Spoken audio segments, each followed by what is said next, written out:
नमस्कार दोस्तों, मेरा नाम है अमन शुक्ला और एक बार फिर लेकर हाजिर हुआ हूँ एक डरावनी कहानी। ये कहानी है सिराजपुरा की, जहाँ 3 दोस्त रहा करते थे, अविनाश, राहुल और मनीष। अविनाश एक गोदाम में गार्ड की जॉब करता था। उसकी जॉब कभी डे की होती थी तो कभी नाइट की। राहुल औजार की कंपनी यानी कि मैकेनिकल टूल्स होते हैं ना, जो जैसे ड्रिल मशीन्स होगी, आजकल के टाइम पे जो आधुनिक उपकरण आ गए हैं ना, इन उपकरणों की कंपनी में सेलिंग का काम करता था राहुल, है ना। और मनीष का एक छोटा सा शॉपिंग मॉल था, जो ज़्यादा बड़ा भी नहीं कह सकते हैं और बहुत छोटा भी नहीं था, मतलब मीडियम साइज़ का एक शॉपिंग मॉल था मनीष का, जहाँ पे किराने की और आम रोज़मर्रा की लाइफ में जो भी हमें जिन चीज़ों की ज़रूरत होती है वो सारे सामान मनीष के यहाँ मिल जाया करते थे। ये लोग बहुत अच्छे से अपनी लाइफ बिता रहे थे सिराजपुरा में। ये लोग अक्सर सैटरडे को मिलकर पार्टी किया करते थे, मतलब ये तीनों दोस्त अविनाश, राहुल और मनीष, और अपने अपने ऑफिस की बातें और इधर उधर की बातें करते थे, एक दूसरे से बताते थे, कुछ गॉसिप्स जो रहती थी वो भी करते थे, है ना।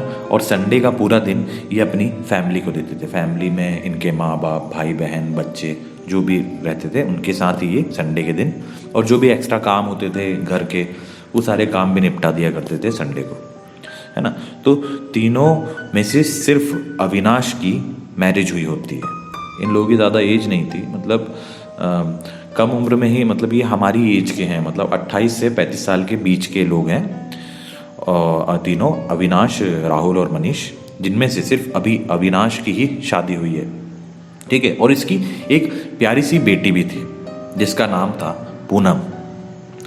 पूनम एक दिन ना अपने संडे का ही दिन था, अपनी फैमिली में ये लोग, अविनाश अपने फैमिली वालों के साथ समय बिता रहा था। तो क्या होता है कि अचानक खेलते खेलते पूनम बेहोश हो जाती है।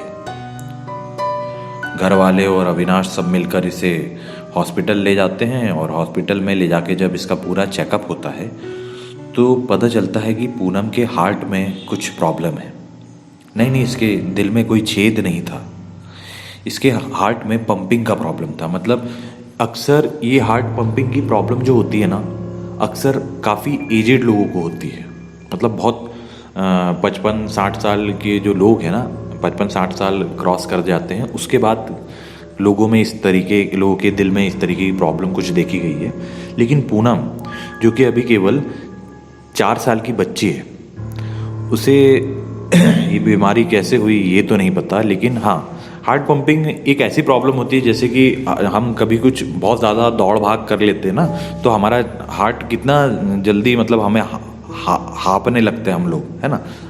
तो पूनम के साथ कुछ ऐसा था कि वो थोड़ा सा भी खेलती थी ना, तो उसके बाद उसे, या जैसे थोड़ा सा उठ के बैठना, चलना फिरना, इन सब चीज़ों में हफान आने लग गई थी, हाँपने लग जाती थी वो बच्ची। इसी प्रॉब्लम को कहते हैं हार्ट पंपिंग वाला प्रॉब्लम।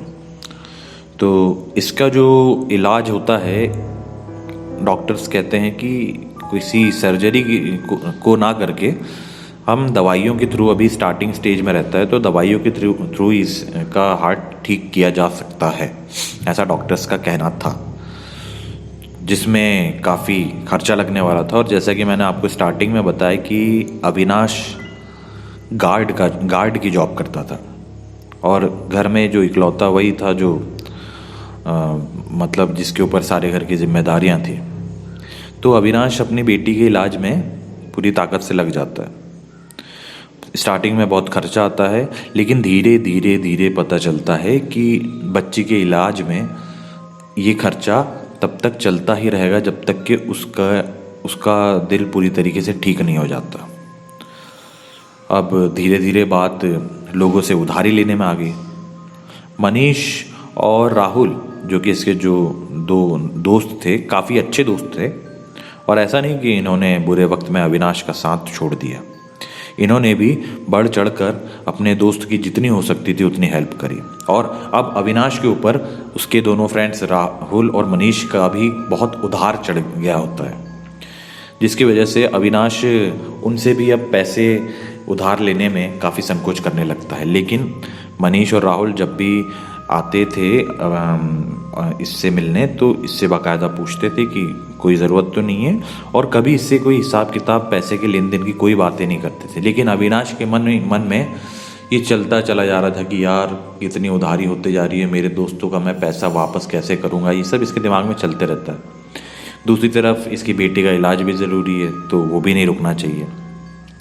अब गार्ड की नौकरी में इंसान को कितना ही पैसा मिले, आप तो सब जानते हैं कि गार्ड को कितना पैसा मिलता होगा, जबकि ये बहुत ज़्यादा इम्पोर्टेंट काम करते हैं, लेकिन इसमें कमाई उतनी नहीं है। तो इसमें से वो क्या बचाता, क्या खिलाता परिवार को, कहाँ से बच्ची का मतलब ऑपरेशन ये इलाज करवाता, कहाँ से अपनी उधारी चुकाता, बहुत परेशान था ये। इसने हर भगवान की दर पर जाकर मन्नतें मांग मांग कर अपना माथा फोड़ लिया था, लेकिन कहीं से भी इसकी कोई दुआ कबूल नहीं हुई। या फिर यूं कह सकते हैं, जैसे लोग कहते हैं ना कि भगवान के यहाँ देर है अंधेर नहीं, तो कई बार ना भगवान जी काफ़ी व्यस्त होते हैं, दुनिया बहुत बड़ी है और सबकी प्रॉब्लम्स बड़ी होती है। हम ये नहीं कह सकते कि मेरी प्रॉब्लम्स तुम्हारी प्रॉब्लम से ज़्यादा बड़ी है। हर इंसान की लाइफ में उसके हिसाब से जो भी प्रॉब्लम होती है उसकी सबसे बड़ी प्रॉब्लम होती है। तो भगवान भी काफ़ी व्यस्त थे, तो हो सकता है कि भगवान ने थोड़ी देरी कर दी अविनाश की हेल्प करने में। ऐसे ही सब चलते रहता है। तो एक दिन क्या होता है, अविनाश जिस हॉस्पिटल में अपनी बेटी का इलाज करा रहा होता है वहाँ से नीचे मतलब वो अपने घर की तरफ जा रहा होता है। तो ये क्या करता है, अपनी बेटी को और मतलब जो भी बच्चे का इलाज होता है वहाँ पे जो भी उनका ट्रीटमेंट चेकअप वेकअप सब हो जाते हैं, दवाई पानी लिख दी जाती है, तो अपनी फैमिली, अपनी बीवी और अपने माता पिता के साथ अपनी बेटी को भेजा देता है घर। और वो बोलते हैं कि मैं बिल सेटल करके आता हूँ। अब बिल सेटलमेंट में क्या होता है, उसके पास तो पैसे रहते नहीं हैं, तो वो राहुल और मनीष को फ़ोन करता है। तो राहुल और मनीष भी झट से 15 मिनट में वहाँ पे हॉस्पिटल पहुँच जाते हैं और वहाँ पे देखते हैं कि हाँ कितना क्या बिल हुआ, और ये लोग बाकायदा वहाँ का बिल पे कर देते हैं। तभी जब ये तीनों हॉस्पिटल से निकलने वाले होते हैं ना, तो अविनाश को पीछे से एक लड़का आवाज़ देता है जिसकी उम्र तकरीबन 28-29 साल रही होगी। ये अविनाश को आवाज़ देता है कि अविनाश, तो अविनाश पीछे पलटता है। अविनाश बोलता है जी आपने मुझसे कुछ कहा? तो उस लड़के ने कहा कि नमस्ते, मेरा नाम तेजस है और मैं बस यही पूछ रहा था कि अब कैसी है आपकी बेटी की तबीयत। तो अविनाश बोलता है अब ऊपर वाले की दया से उसे आराम पड़ रहा है, दिन ब दिन जैसे जैसे इलाज उसका होते जा रहा है उसके दिल में आराम पड़ते जा रहा है। और अविनाश बस यही कहते कहते थोड़ा मुरझाया हुआ सा होता है, क्योंकि अब आप लोगों को पता ही है कि इसके जीवन में कितना बुरा समय चल रहा है। तेजस बोलता है कि भगवान के हर मंदिर पर मत्था टेक चुके हो लगता है। तो अविनाश बोलता है आपको कैसे पता? तो तेजस बोलता है कि मुझे तो काफ़ी कुछ पता है, मुझे वो भी पता है जो आप ने अपनी फैमिली को भी नहीं बताया, मतलब इसके उधारी और इसके ऊपर जितना कर्जा चढ़ चुका है, इन सब चीज़ों के बारे में। तो अविनाश आश्चर्यचकित होकर पूछता है कि आपको कैसे पता ये सब? तो तेजस बोलता है कि इस सब से कोई फ़र्क नहीं पड़ता कि मुझे ये सब चीज़ें कैसे पता है, अगर आप अपना ये जो कर्जा है, कर्जा चुकाना चाहते हैं और अपनी लाइफ में जिन जिन चीज़ों के सपने आपने देखे हैं उन सारी चीज़ों को पूरा करना चाहते हैं, तो आप मेरे लिए काम करेंगे। अविनाश 2 पल के लिए सोचने लगता है कि यार मैं ना इतना पढ़ा लिखा हूँ, ना मेरे में ऐसी कोई क्वालिटी है, मैं तो खाली एक नॉर्मल सा गार्ड हूँ, इस इंसान को मुझसे क्या काम हो सकता है। अब अविनाश और तेजस की दोनों की बातें सुन रहे हैं कौन? राहुल और मनीष भी, क्योंकि ये दोनों वहाँ पे बिल पे करने आए थे। तो राहुल और मनीष बोलते हैं कि तेजस से कि ऐसा क्या काम करवाने वाले आप इससे जो इसका कर्जा माफ़ हो जाएगा और आप इसके सारे सपने पूरे कर देंगे, मतलब कुछ इलीगल काम तो नहीं करवा रहे हो भैया, हमारे दोस्त हैं। तो तेजस बोलता है नहीं नहीं नहीं नहीं नहीं, आप मुझे गलत समझ रहे हैं। मैं कभी कोई इलीगल काम नहीं करता। मैं जो भी काम करता हूँ कायदे में करता हूँ और सबके फ़ायदे के लिए करता हूँ। ये बात सुनकर राहुल और मनीष भी दो पल के लिए चुप हो जाते हैं। अविनाश बोलता है, मुझे काम क्या करना होगा बताइए। तो तेजस बोलता है कि ज़्यादा कुछ नहीं, तुम्हें अपने जीवन के, अपनी लाइफ के 24 घंटे में से 5 घंटे मुझे देने होंगे। अविनाश बोलता है, ये कैसा मजाक है? मतलब आप बोल रहे हो कि मुझे इस काम से इतना पैसा मिलेगा कि मेरा कर्जा भी पूरा ख़त्म हो जाएगा और मैं एक अच्छी लाइफ जीऊँगा, और बदले में आप बस यही चाह रहे हैं कि मैं आपके लिए 5 घंटे काम करूँ?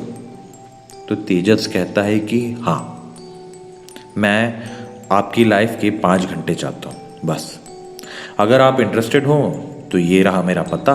वो अपना कार्ड देता है तेजस अविनाश को और बोलता है कि अगर आप इंटरेस्टेड हो तो इस पते पर आकर मुझसे मिलिएगा। और वहाँ से तेजस चला जाता है। तेजस को जाते हुए अविनाश देखता ही रह जाता है। तेजस अपनी कार में बैठता है और वहाँ से निकल जाता है। तभी राहुल और मनीष अविनाश से बोलते हैं कि भाई क्या सोच रहा है? अविनाश बोलता है, भाई तुम लोगों ने तो सुना ही इसने क्या कहा, तो क्या लगता है तुम्हें मुझे करना चाहिए? तो ये राहुल और मनीष बोलते हैं कि यार एक काम कर, तू पता तो कर कि काम क्या करवाना चाहता है, उसके बाद पता चलेगा। क्योंकि इसने अभी तक, तेजस ने कुछ साफ साफ तरीके से ये नहीं बताया था कि ये जो 5 घंटे इसने अपने इसकी लाइफ के मांगे थे, तो ये 5 घंटों में इससे ऐसा क्या काम करवाने वाला है जिसके बदले में इससे अविनाश को तेजस बहुत सारा पैसा देगा। अविनाश भी इसी सोच में डूबा हुआ होता है। तभी राहुल और मनीष बोलते हैं कि चल यहाँ से तो चलते हैं, घर चलते हैं पहले। ये लोग घर पहुँचते हैं और रात में भी अविनाश तेजस के दिए हुए उस ऑफर के बारे में सोचता रहता है। सोचते सोचते कब उसकी नींद लगती है उसे पता ही नहीं चलता और सुबह के 6 बज जाते हैं। सुबह 6 बजे जैसी उसकी आँख खुलती है वो देखता है कि अरे सुबह हो गई। तो तैयार वैयार होकर अपना जॉब पे जाने के लिए निकल पड़ता है।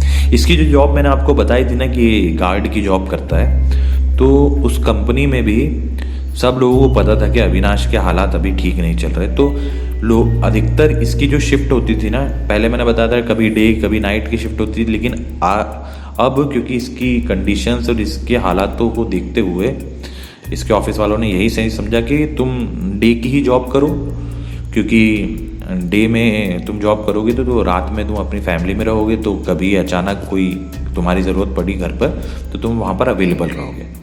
और दिन में तो ज़्यादा कोई टेंशन नहीं रहता, आस पड़ोस वाले सब जगह रहते हैं ना, पर रात में हमारा घर पे रहना बहुत ज़रूरी होता है। और ख़ास करके तब जबकि घर पर कोई बीमार हो, किसी को कोई जानलेवा बीमारी हो, तब तो आपका घर पे रहना बहुत ज़्यादा ज़रूरी है। यही चीज़ समझते हैं अविनाश की कंपनी वाले और उसे डे की ही शिफ्ट दिया करते थे। तो अविनाश सुबह 6 बजे उठता है, अपना नहाता धोता तैयार होता है, थोड़ा बहुत जो नाश्ता बना होता है वो करता है और अपनी गार्ड वाली वर्दी पहन के निकल पड़ता है गार्ड मतलब अपनी ऑफिस की तरफ, जो जिस कंपनी में वो गार्ड था उस तरफ निकल पड़ता है। दोस्तों, मैं आपको अब तक अगर ये कहानी पसंद आई हो ना, तो वैसे यही एक रिक्वेस्ट है कि कहानी को लाइक कीजिए, शेयर कीजिए, कमेंट करके मुझे बताना ना भूले कि कहानी कैसी लगी, है ना।